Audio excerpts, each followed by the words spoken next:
some of you know, my name is Bill Vlad. I guess it says so on the screen right there. And I am really happy to be welcoming each one of you to our 10th annual fall call. And I've got my partners in crime, Jean-Pierre and Torlino, calling in via satellite from Montreal, and my partner, Mark Stipe, who is sitting to my left, but we've got these wonderful cameras set up so he looks like he's in another studio. And for 10 years we've been doing this, and we have had a very interesting structure every year. We've pivoted this year and listened to what you've had to say, the listeners, over the 10 years, and we realized there were two real hotspots. People love hearing about compensation and various elements of compensation. And one other element that people love is questions, answering questions. So that's all we're going to be doing today. We're going to be talking about compensation, and we're going to be answering a pile of questions. And so for that moment, we have Tara Armstrong, who's a partner at Southlea. And she is going to be here today to discuss a product that they put together and worked very hard on the asset management compensation survey in Canada. So we'll get into more details on that in just a few minutes. This is going to be an hour. We're going to be in and out of here in just a heartbeat. Just give me 1 second, listeners. Perfect. Thank you. So we'll get into it. I'll introduce Tara and her product in just a few minutes. I want to start off with my two partners, though, if we could, and give a little bit of an overview as to what's been happening in this last year. So we have had a rearview mirror looking at how we've been developing this market in 2025, and many things have happened. So I want to actually just talk to JP and Mark for a few minutes here, talk about some of the highlights, the trends in recruitment and retention in this past year. First thing I would have to say, maybe to start the topic off, is CEO succession. There have been, last night, I think, was Victor Dodig's retirement party as an example, and there are going to be new senior statespeople coming into those teams who are going to be aligned with the new CEO. There's going to be more of that in 2026. But in 2025, we had a lot of changes. And so I'm going to talk to Mark and say, Mark, if you wanted to take a kick at some of the big things you saw in 2025 that impacted our business over the last year. I would start by saying prior to this year, there were more changes in capital markets, with investment banks either exiting the country, mergers happening, just change overall. So the landscape of financial institutions in Canada is now greatly changed. So with that, you have succession planning issues, you have leadership change, and you also have a year and prior years where companies made their money in different spots. So it wasn't like a down economy and therefore we put it behind us and move forward. I think it was more about looking at various teams and saying, are we competitively positioned? Do we have the right people on the boat? And going forward, are these areas that we can win? So what we've witnessed from a recruiting standpoint is onesie, twosie, let's upgrade the current team versus adding brand new positions or brand new units. And then from the beginning of this year, I think it was sales and trading on the sell side that really dominated the headlines. Which is odd, right? We don't have a sales and trading line of sight very often. To have that in 25 was an unusual period, wasn't it? Right. And also among mid-market firms, doing well, especially those devoted to metals and mining and natural resources. Throughout the year, it seemed like in various sectors, from an investment banking standpoint, there was one big transaction per sector. So it was more a case of winners and losers. The few that were on a transaction were the winners, and maybe the 8 or 9 investment banks that were not on it were not. So yeah, so it's an interesting year altogether, and looking at still a bias and an interest towards individuals who have relationship manager capabilities and can drive revenue. JP, I'm going to come to you in a minute, so get yourself ready in the batter's box here. Mark, let's talk a little bit too about the transaction that was on a lot of people's radar, the Cormark and ATB merger. Do we think, first of all, how'd that transaction go from your perspective? And we're going to see more of that in the year to come. Yeah, it was something that on paper looks like it makes a lot of sense. There wasn't a lot of overlap. There was very little in terms of either letting go or restructurings. So it brings and bolts on, a brand new business line to ATB and gives a position of strength to both the natural resources that they've got as an energy franchise in Alberta, as well as a metals and mining franchise that's in Cormark's DNA. One thing I'm just going to interrupt for 1 second. Let's take out your headphones, because what I find is when JP talks, we'll put them back in. But we're getting some feedback here, and it's probably going to be easier for us to hear each other. There was a lot of speculation on wealth management, and there being some transactions in wealth management over this year. But to have the Cormark deal, wonder whether or not that's going to spur more Cormark or more boutique acquisitions in the coming months. JP, is there anything in Montreal that you think speaks to, and Mark, let's also speak to Vancouver and Calgary, some of the hotspots there over the last year? I think Montreal, as we mentioned, from year to year, we see the place where there's the most growth is generally in the private sector, in the private investment world. And for that reason, there has been a few firms, and I think that's one of the marking factor in Montreal. There's been a few firms that have hired at the senior level, which is something we have less seen over the last years. But I think this is one element that has been notable this year.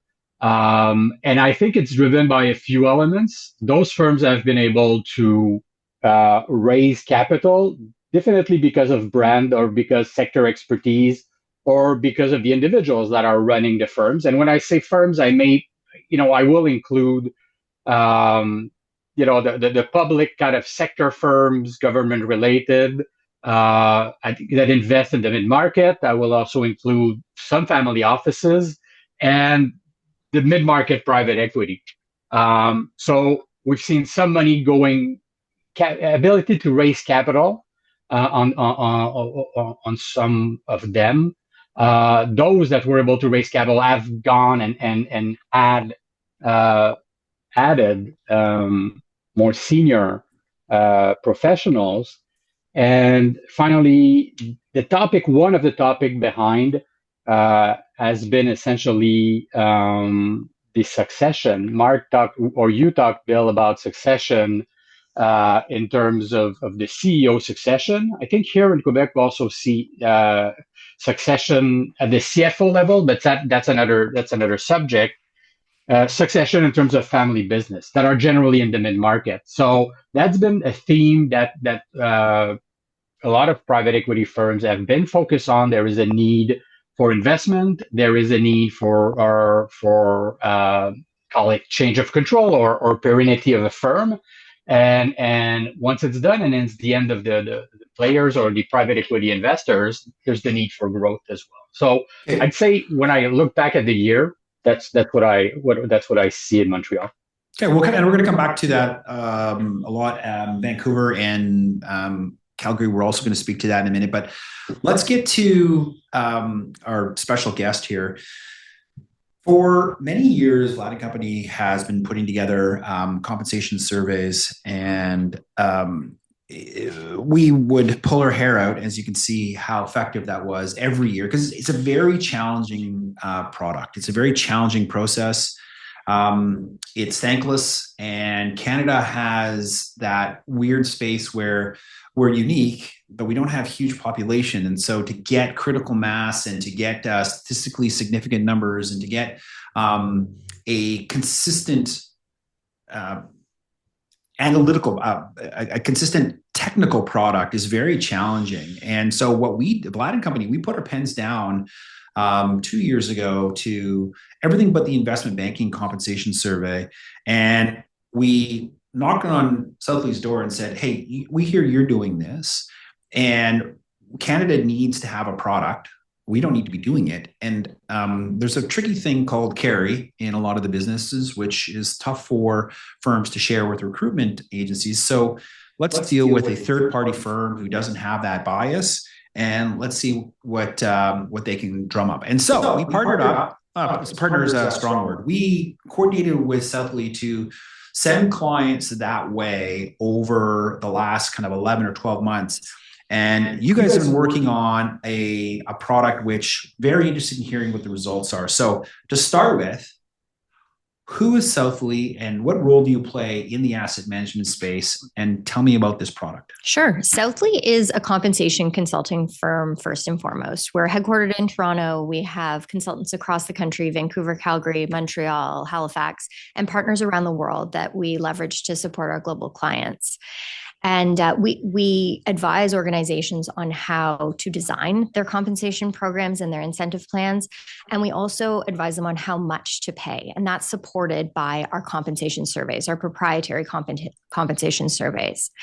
And we advise organizations across industries, across sizes and corporate structures, but we do focus very significantly on the asset management industry. Our clients include large institutions like the Maple 8 pension plans, mid-market private equity funds and other alternative asset managers, as well as large family offices that have significant investment in-house. So, okay. And what was the business case for you here? Why did you choose this particular product, and what was the receptivity like?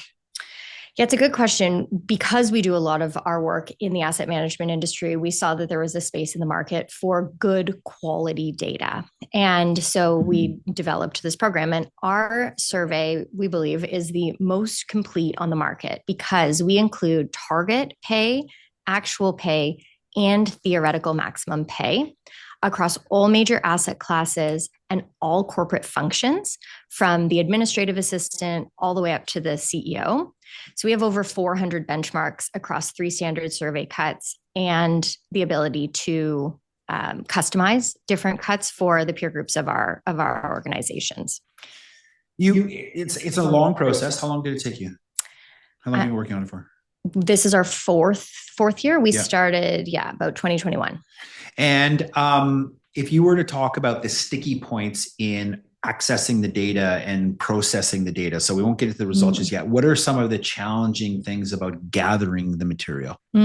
So we actually have a bit of a different process, which I think is helpful to our clients and makes it easier for them to provide us with the data, is that we'll just take an output from your HRIS system or an output from your Excel file that you use to collect compensation data.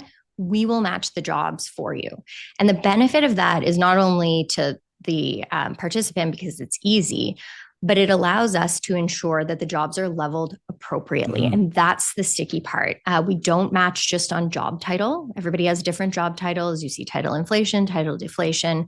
We match on roles, responsibilities, internal leveling, and we really do know the organizations that we're working with. And so we understand how the jobs should be compared relative to the other firms in the survey. And I think that that's what really drives the value. It does. And so how does the market use this information, both the employers and the employees? You've got a formal process and informal. What's the interaction with the community with the results? So we use it all the time with our own client and consulting engagements as part of the decision-making process. Data is one element that boards and management teams use to make robust decisions. And it gives confidence that you are paying your employees appropriately, that your compensation structures are designed appropriately, and that you have good pay for performance alignment. employers can also use it on an ad hoc basis to test jobs. So you're hiring a new employee, you're bringing them into the structure. What is the market paying for that job? And then on the flip side, in employees, we provide a lot of information in our blog articles and webcasts, and employees can access that information so that they have insight into what trends are happening in the market, what hot jobs are available out there. So Mark, JP, and I have been doing this for many years, and we know that the road to hell is sometimes paved with good intentions. Where's the market gone wrong with compensation surveys in the past, and how does this product get around that? It really is a garbage in, garbage out. So there is a lot of information out there that you can access. It's all over the internet. It's in the Reddit feeds. It's on Wall Street Oasis. You can find it if you want, one person here or there. The problem is you need to have an organization collecting that data and vetting that it is matched appropriately, that it is robust, that is statistically significant if you are going to use it to make decisions that impact the entire organization or decisions that are going to be really impactful from a strategic perspective. So transparency is great, particularly in negotiations. You should be able to go out, both employers and employees, and access those data points through Reddit. However, if you are going to use compensation data to make strategic decisions, you need to make sure that it is accurate and high quality and properly vetted and leveled. Yeah, we have seen a lot of those systemic and unsystemic issues in our analysis. So maybe if we could, can you tease out any observations from your survey in this past year? Yeah, absolutely. So we're seeing some trends that tend to support a tightening economy. We're seeing lower compensation increases. The compensation is still increasing. It is not decreased at this point, but we're seeing average increases of about 3% across the board, and that's down from previous years. You also are seeing a slight increase in turnover, but a decrease in resignations. And so that's telling us that while we are seeing some organizations pulling out of different markets, employees tend to be less confident to jump around. All that said, there's obviously still a hot market for the best talent, just like the best houses go in the first few days on the market. So we're seeing pockets of increases that are higher than that 3% indicated, particularly in investment-related corporate functions, so investment risk, investment legal type roles, and also in what have the asset classes that have traditionally commanded a premium, like private equity, private credit, infrastructure, particularly at the most senior levels is where we see real differentiation in pay. And the other result of perhaps tightening compensation budgets is that organizations are much more focused today on differentiating compensation. So where we were seeing a lot more homogeneity across the compensation landscape, now what we're seeing is managers having to make tougher decisions to ensure that their best and brightest are receiving pay that is commensurate with their performance that year, and really recognizing them to ensure they continue to be motivated and retained. And that sometimes means tough decisions for some of the other employees, but we're really seeing a lot more variability in pay, both in the broader asset management space and within those sectors that tended to have more volatile pay programs like private equity. You see they're higher in the high markets and lower in the low markets. So we do see a lot more of that variability. Love to hear from my partners on a question they have. Before I turn the microphone to Mark and JP to ask questions, do you have any insight as to some of your observations and how they may differ from that of our peers south of the border? That might be, I'm asking you to extrapolate, maybe even just your opinion, but we get a lot of questions about the Canadian landscape versus, New York, Boston, Houston. Anything that you can point to there? I would say that the trend on a relative basis is similar, but U.S. companies just pay more. Full stop. We see premiums of 30% plus for the same job in different markets. It's just the way it is and the way it's always been. But we see their pay programs moving, relatively speaking, in the same manner. So the philosophy of the compensation package is similar, but the overall amounts are less. In Canada. Yeah. Absolutely. Okay. Yep. Understood. Okay. Mark, JP, anything? I was wondering, as we're trending towards employees not having to disclose their current comp if they're looking for a job, does this change, how you work with employers, with companies? Because it's going to come a time where you don't have to disclose. And again, for our recruiting business, this is where the moment happens in the negotiation, where it looks like we're far apart, we're miles apart. I'm thinking about this in a way that is a high watermark of what I think I'm worth. Mm-hmm. And the employer is looking at this completely differently. But has it changed, I guess, how employers are interacting with you?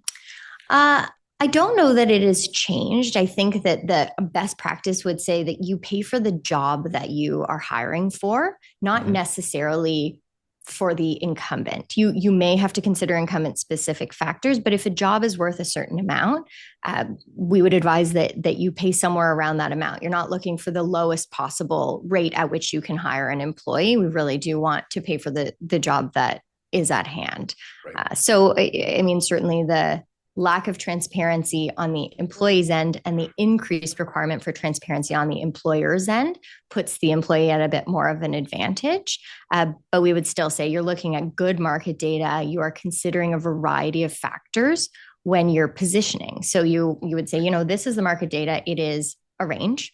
Yeah. And there are factors such as, is this incumbent coming with significant experience in the market? Are they a talent magnet? Is this someone that a whole team will follow behind? If those things are true, or if the scope of this role is greater than what is in the market, then you may have to pay up. If this is an opportunistic role for that employee, if the scope is slightly lower, there are a variety of factors that may require you to pay slightly lower. But I would say you still continue to use the market data as you have in the past. Right. And we get it often on the individual level. What is this position worth? Mm-hmm. And I think we've started to kind of ignore, what do I have to do in order to, make this position worthwhile for the company. But I think it's more about, looking at market data, and I think a lot of it comes down to perception in terms of what somebody thinks their value is, coming in the door. Certainly. Interesting. So I guess, trending forward, when you say pay for performance, is that something that you're seeing continuing? Is the striation in the same level continue to separate from the high performer, to call it the average performer, to call it the underperformer? It depends on typically the investment philosophy of the organization, if we're thinking about asset managers. So if your objective is long-term steady state returns, we tend to see pay programs with more limited variability from person to person and from asset class to asset class. If you are a high risk, high reward organization, that's when we tend to see the very significant variability across individuals and across groups within the organization. So really, the way you pay your people should align with what you are expecting them to do, the level of risk at which you're expecting them to take. Right. One last question. The mindset of the employer, or even employees in general, is it they want high floors? Is it looking for greater upside? Is it both? Is it what is the key driver when we think about compensation? Because it's, to me, the mindset has changed from an entrepreneurial standpoint. But anything that strikes you as what continually a company goes after to protect, or an employee goes after? I mean, everybody wants more downside protection and all the upside, right, of course. Exactly. That's the way it works. Wouldn't we all? Again, though, it is who you're trying to hire. So everybody says, we want the best and brightest. That means different things in different organizations. And so if you are looking for hunters, you better have a pay program that aligns with that mindset. That is probably very high reward potential and a very high level of risk tolerance. On the flip side, if you're looking for someone to come to work every day and do an incredible job for you, and you have a performance management system that says we're going to get rid of the people who aren't, you could tend to pay with very little variability at a higher point in the market. So again, it really depends on your strategy and who you're trying to incent. Make sure your program is doing that. Otherwise, there's going to be a mismatch. Right. Great. Every year we Well, have. Bill, Go ahead, JP, please. if I may jump quickly, what do you see? Can you expand a bit on variability across Canada? If you have that granularity of information, curious to hear. Yeah, it's a good question. We get a lot of questions from organizations about, but we are outside of Toronto. Shouldn't we be paying at a massive discount? The answer is no. I would say most organizations today use a national sample. They may consider for their more junior employees some geographic differential outside of the major financial center of Toronto. But for senior level employees, I would say that it is most typical to use a national sample. You could have someone so say you have a headquarters outside of downtown. You are in Edmonton. You might be able to hire someone at a lower rate because they want to come home, maybe. Or your headquarters is there and you need a specific employee and you need to attract them from Toronto to come to Edmonton where they know nobody. You might have to pay them more. So I think a national sample at the executive level is most common. If you are seeing any geographic differential, you're seeing it at the more junior levels. Yeah, that echoes a lot of the research that we've had in the past. There is a standard collection of data. There's a standard information set that you're trying to gather. But every year we did, and I'm sure you do as well, you add something that is the flavor du jour. And I'm going to speak to two things right now. And don't know if your report spoke to either of those things. The work from home variability. And we'll start with that one. The other one was going to be AI. Have you been able to actually assess any interfirm differences in terms of how they attracted and retained talent with the work from home scenario and compensation? We actually do a different survey, not the compensation survey, but an HR metrics survey that covers a lot of different demographic factors. And one of the areas that we look at is remote work and the policies. And so we were seeing, median of 2 days, then it was median of 3 days. And now we're above the 3-day median with a lot of organizations going to 4 days in our survey. There are still organizations that are holding tight on our value proposition includes work from home or work from anywhere. Those are fewer, but because there are fewer, they may be able to speak to that employee that believes that's important. There are always trade-offs though. That organization may not have the highest pay. So that might be the trade-off. You are unlikely to find one organization that has the highest pay and the most flexible work and the most vacations. So there really are trade-offs. And it's what I was talking about before. You really have to match your employer value proposition with what the employees are looking for to ensure that you're both getting what you envisioned out of the deal.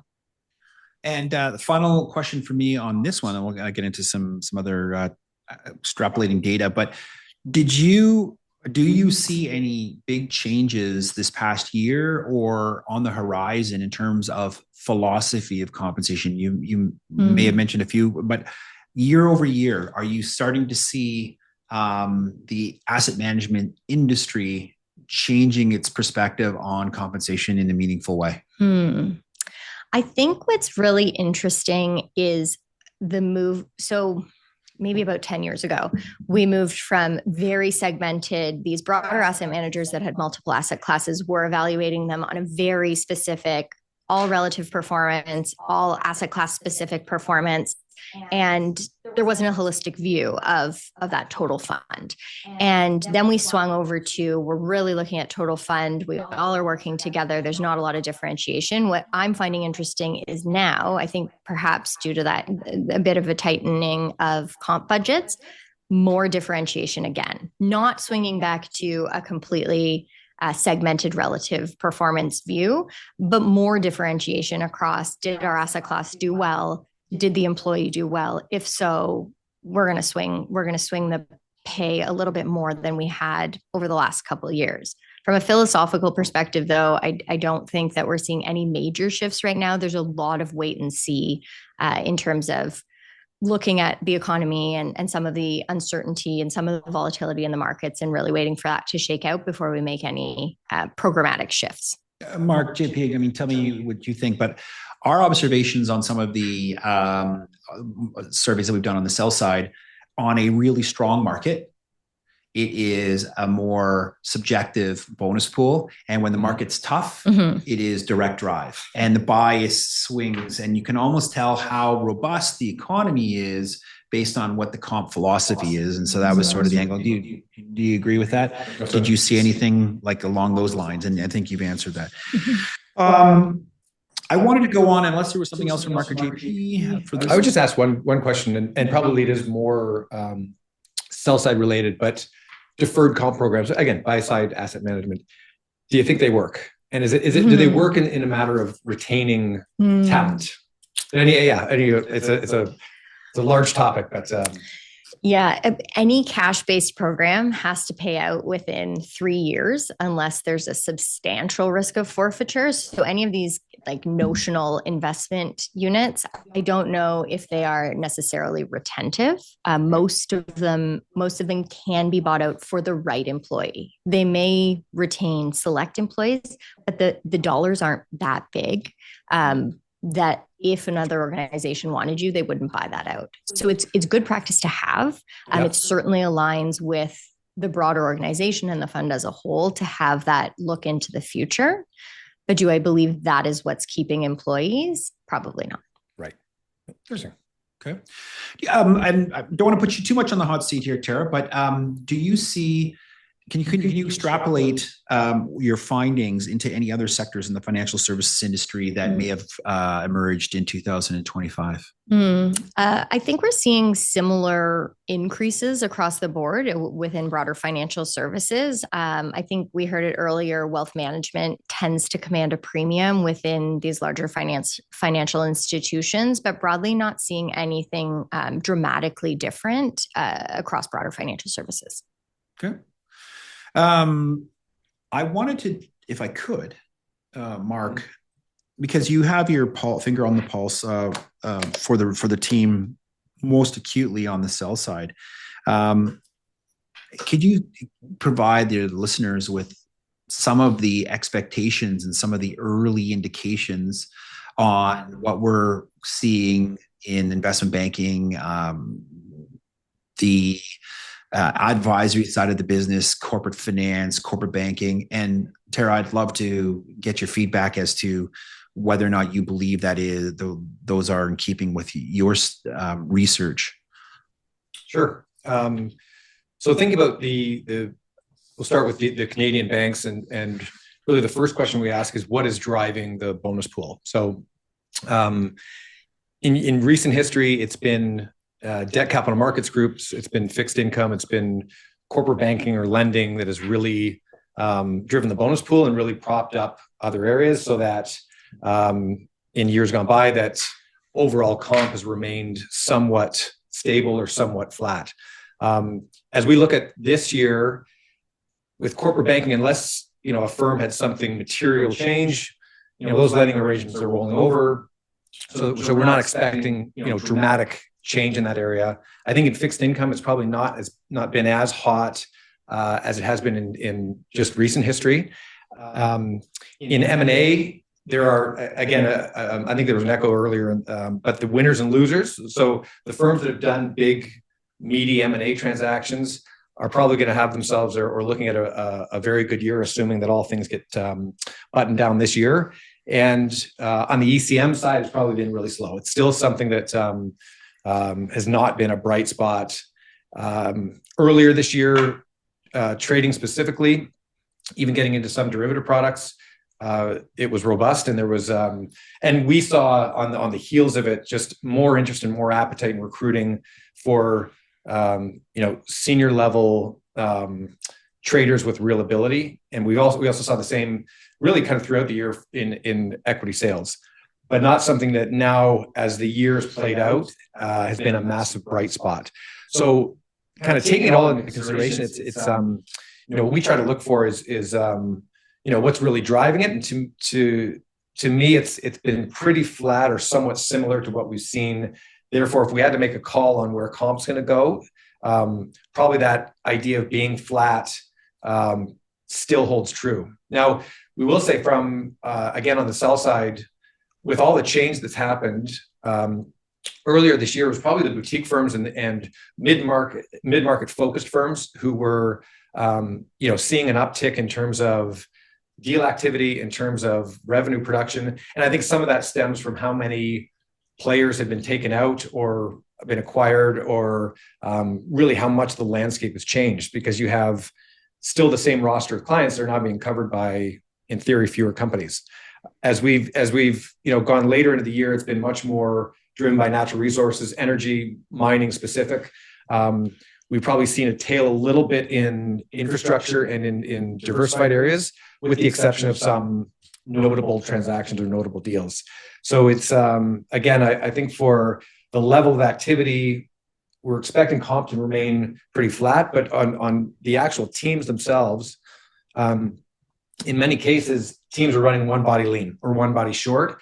So it's almost shades of 2021, where you're relying more on the high performer than you are on, or stretching that person thinner than they probably want to be. So again, the notion of top talent, it probably becomes exaggerated in this type of market, because that high performer might not see the light at the end of the tunnel. So it causes somebody at this moment, as we near year end, to think about, is the grass actually greener on the other side?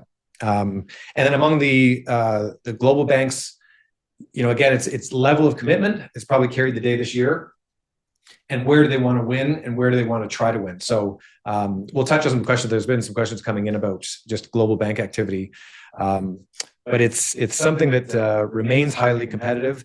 Probably, the MDs and directors and senior coverage officers and group heads are most vulnerable in terms of actual performance and what's driving revenue. Will the analysts and associates and those focused on only execution be rewarded or even paid? For a group, they were paid probably up compared to the rest of their peers that would be more senior. Will that happen again this year? Hard to say. Although there is, the case for the junior level talent is they're doing the same amount of work and doing a lot of work. Whether that deal goes through or not doesn't necessarily make the difference in what they're actually contributing. So will be interesting to see, but if we had to put a pin on it and make a call, I think it'll be pretty flat compared to last year, across the board. JP, anything to add? Well, I would echo what Mark said. Usually you hear a lot of noise, when there is an uptick of compensation, but expectations, or where there's a downtick, even more so, I would say the market has been, just if we look at their expectations, they've been a bit more quiet. So I'm another way to look at, what Mark said as substantiate is really how people are starting to react. And for me, this leads to the expectation of a flat type of scenario. Yeah. So if you were to take a look at 2020, 2021, when things got really crazy in terms of the recruitment market, the power of control was definitely, the pendulum had swung towards the employees. And over the last couple of years, the pendulum has swung back, but I don't think the employees they've got a very long memory. And they believe that a good deal of the negotiating power is still in their corner, but it has changed. underneath the carpet has kind of been pulled under them. And so a lot of the time in our negotiations with our clients, we spend managing the candidates' expectations because they still have very lofty promotion considerations and work balance, work structure considerations, and then compensation. And the bid-ask spread was very wide a couple of years ago. It has definitely compressed, but we are still seeing that, especially on the sell side. The buy side, maybe it's because of the frequency of payment and the number of other options that they can source data from. The bid-ask spread seems to have come in, but on the sell side of the street, on the asset management side of the street, it seems to be still a little lofty. Okay. We have only a couple more minutes left. We've got 20 minutes, and we promised that we would be getting into some of the questions. And the questions, a lot of them are going to pertain to compensation. So it would be great if you could stick around, Tara. To my two partners, I'm getting into the questions. What did we miss in 2025? Where did the market go wrong, or where did we get it not right in a recruitment and retention perspective? Anything from you, Mark?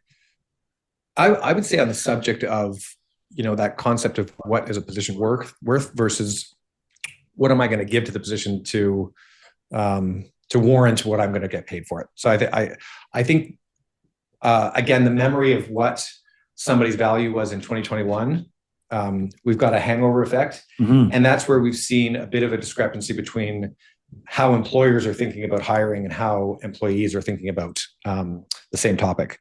So I think probably there's always going to be a little bit of a disconnect in terms of the value of the position. But I think we've in some way lost what actually goes into making that either a massive success or what makes it an average or a normal year. So again, I think we're still in a protectionist type of mindset. But we'll see. Again, you need the market, you need the economy to cooperate if you want to do really well. It can't be just a one-person show. So, but I think where it's been missed is probably in that moment of how you think about the value of a position or the value of an opportunity. Okay. Before we move off into questions, Tara, is there anything else from your study, from the research you've done that you wanted to get across on the call? No, I think we can head into questions. Okay, we'll head into questions. First question I have, let's start off with something meaty. I don't know if you're sure which listener has brought this in, but DEI. Where has DEI been on the recruitment scene in the last year, and where's it expected to go? Very good question, and one that I would have to say has been from my perspective, very muted in the last year. The number of clients that we would have seen that had a DEI motivation in their hiring in 2023 to 2025. So just trying to give a little bit more timeline for change. It is dramatically down. I think underlying the market is a structural issue that is fundamentally still broken and isn't working effectively. And I believe its position in the market will come back. Right now, it is taking a back seat as other things are prioritized. But our clients are saying to us, the focus here is not specifically on a DEI mandate per se. They're not putting it forward as a rationale, but it underlines most of the decisions still in Canada. US clients that we have, it is almost entirely eliminated from the considerations altogether. Mark, JP, would you have anything different to say about that? Yeah, I would say from, again, when you take during the COVID era, it was the primary driver. It was the key topic of conversation is thinking about a candidate pool. And it was either we want to see diverse or female candidates throughout and have a absolutely healthy representation, or else we can't really run this process properly.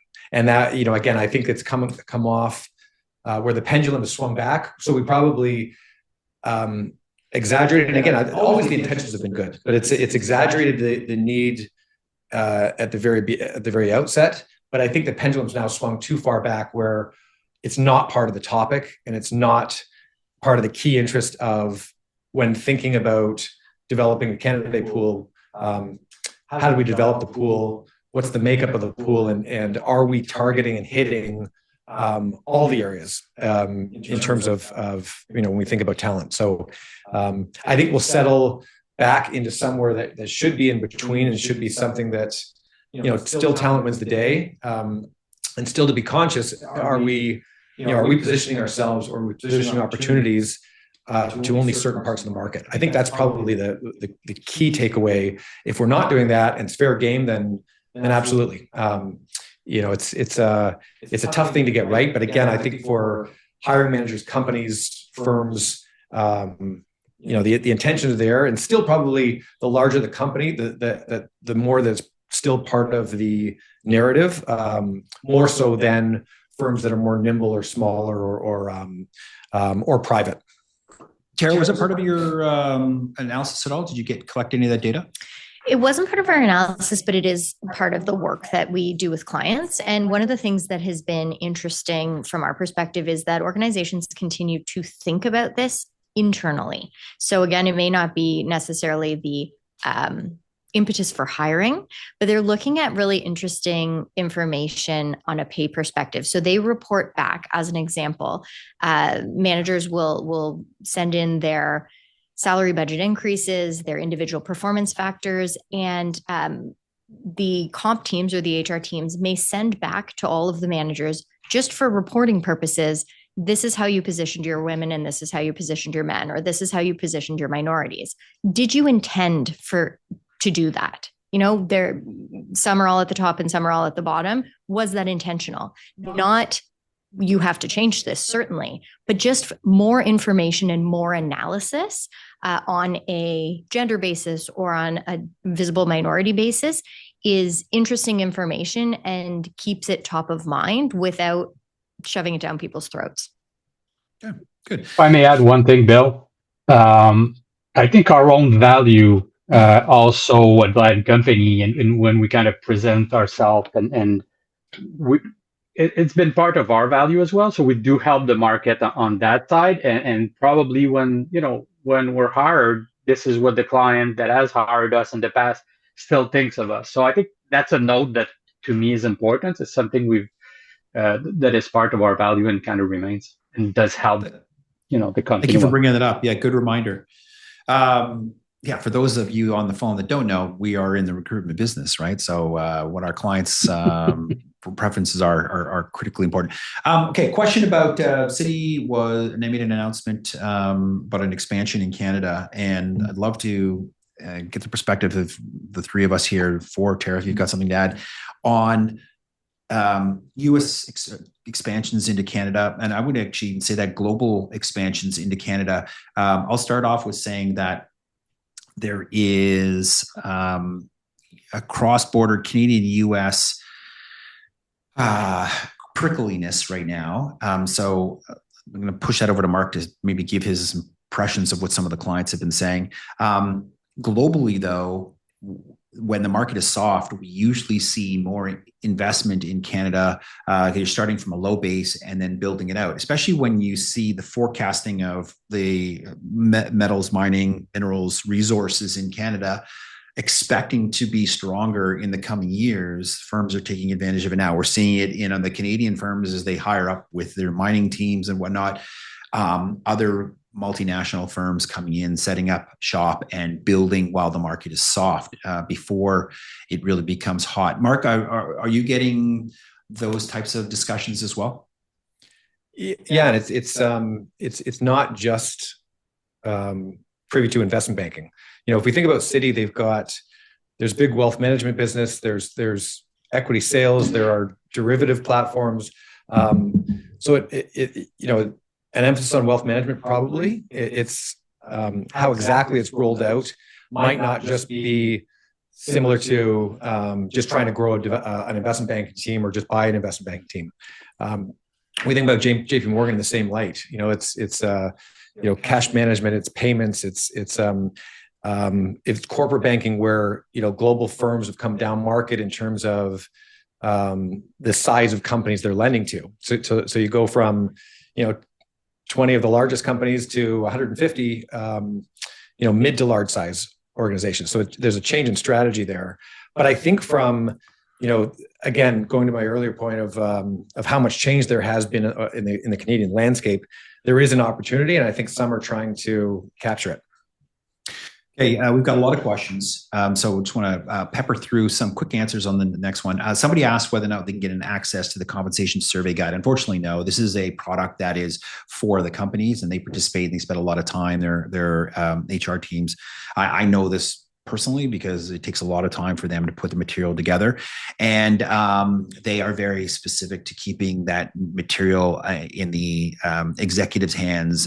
It's sort of like spent uranium when it's in the hands of the employees. But this is what this calls for. This call is to give you wisdom and knowledge of what your managers are seeing before going into the boardroom or before going into the meeting and start negotiating your pay for next year if you don't understand the context by which you're discussing. Okay, next question, and I'm going to push this back to the two partners. I think we've talked about it a little bit, but corporate development and M&A.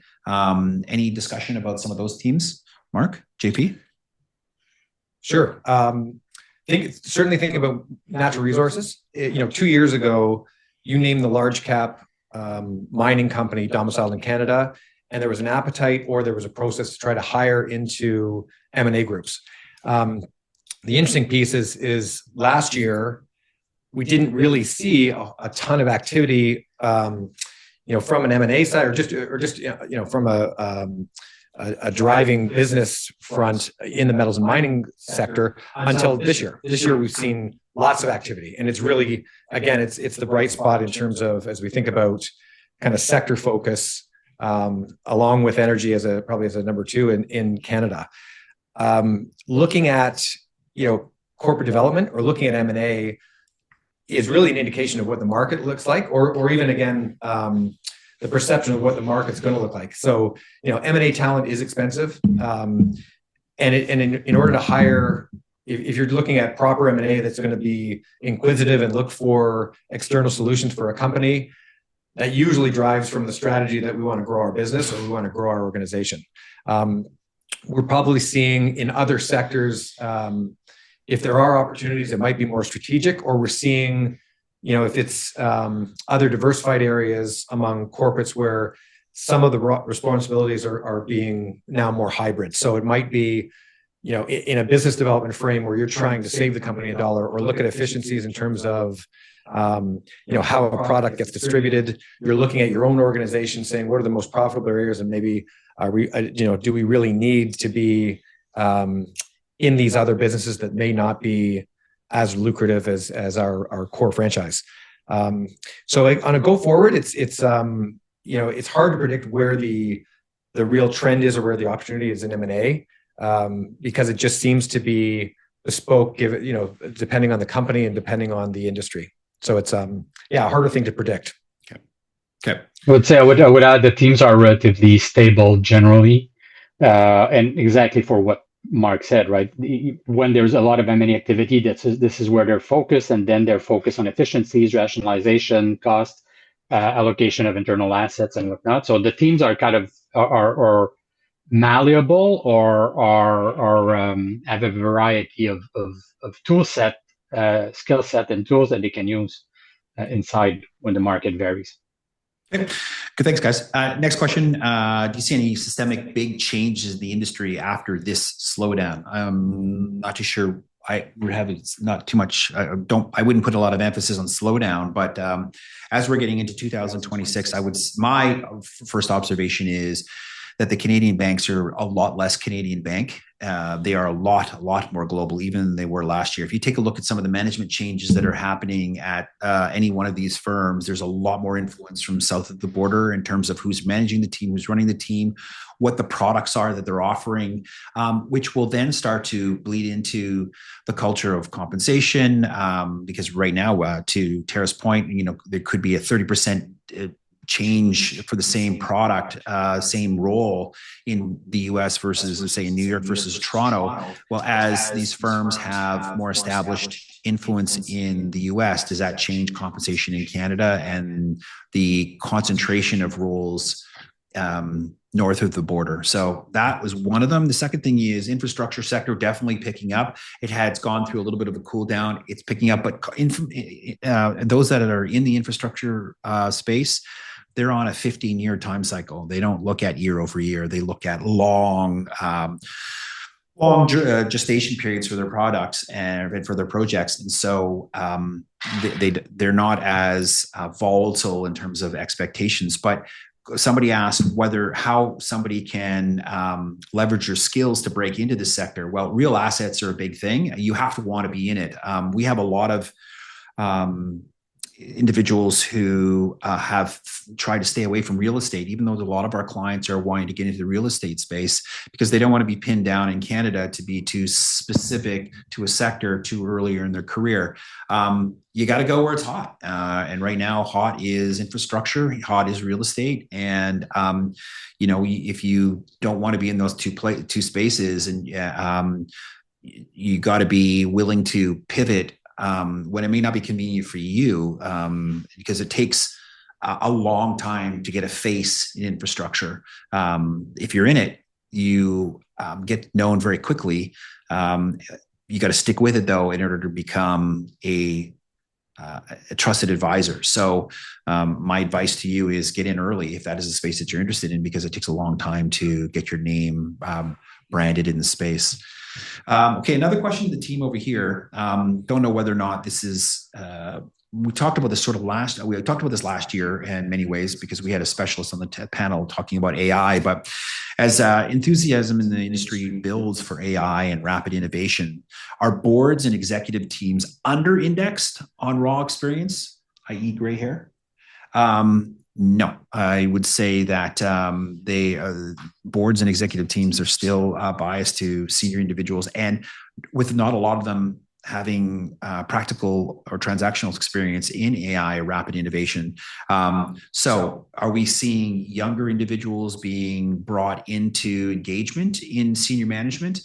I guess in some cases, but for the most part, what they're doing is re-educating a lot of the seniors to be able to digest the changes. It's on every panel. It is in every lunch and learn. It's on this call. It's everywhere. Everybody has opinions, but very few are actually learning the technologies. And I think it's because the technologies are still not prioritized, so they haven't been narrowed down. We all know ChatGPT, but our businesses don't run on that specifically. We are running on larger larger infrastructure to AI. Any other comments on AI in the space and rapid innovation? Tara, do you want to speak to that in terms of compensation? No compensation data. We did just do, we have a roundtable later today talking about this within some of the asset managers, and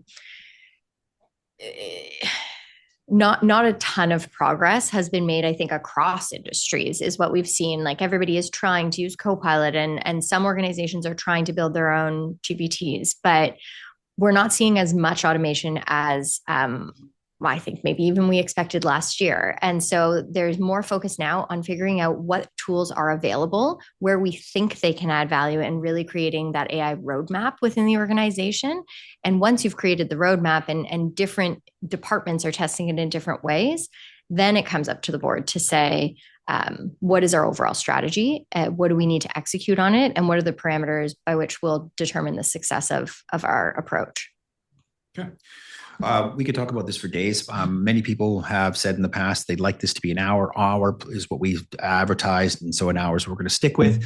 So on that front, we'd love to be able to sit around and talk for another couple hours on questions, but we're going to leave it till after our close. I want to thank everybody for another terrific call. This is the 10th anniversary.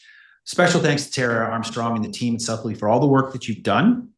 I'd love to be able to work with you again in the future on this. Mm-hmm. Please, we want you, the listener, to stay in touch with us. I mean, one good way of doing that is to register for Bill's Buzz if you don't have it at at our website, vladco.com. You can follow us on LinkedIn. That way you're not going to miss a beat. I want to thank my two partners, Mark and JP, for being on the call and providing their insight. And I guess we'll speak with you again in another year at next year's fall call. And until then, to the roads ahead. Take care, everyone.